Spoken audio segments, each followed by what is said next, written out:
عوام کے پاس معاشی مشکلات تو موجود ضرور ہیں، مگر حکومت کی یہ موقف کہ انہوں نے ملک کو معاشی مشکلات سے نکالے ہیں، یہ معاشی صورتحال کو بہتر کروائے ہیں، اس میں بھی کچھ حقیقت تو ضرور ہے۔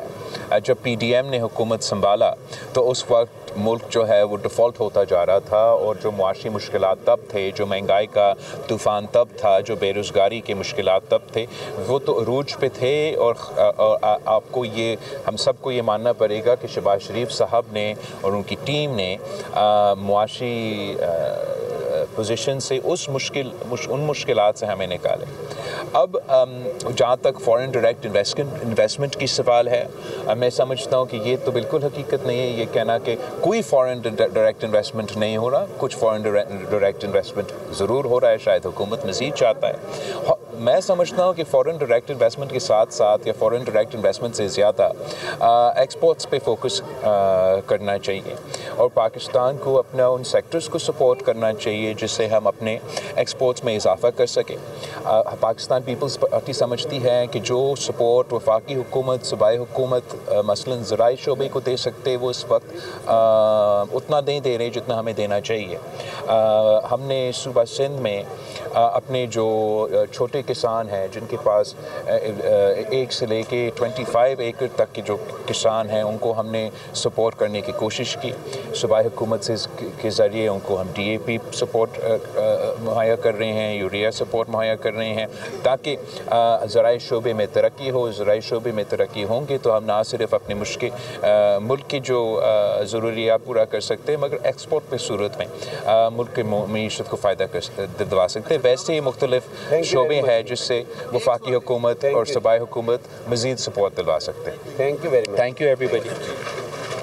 بلاول بھٹو زرداری گفتگو کر رہے تھے۔ کہا انہوں نے یہ کہ پی ٹی آئی خود ایسے حالات پیدا کر رہی ہے کہ وفاق سخت اقدامات لے۔ خیبر پختونخوا میں گورنر راج کا آپشن موجود ہے۔ کے پی میں گورنر راج سے متعلق باقاعدہ بات چیت نہیں ہوئی ہے۔ خیبر پختونخوا میں گورنر راج ایک آئینی آپشن ہے جو کہ ظاہر ہے موجود ہے، اور انہوں نے فیض حمید کو سزا دینے کا جو معاملہ ہے اسے تاریخی فیصلہ قرار دیا۔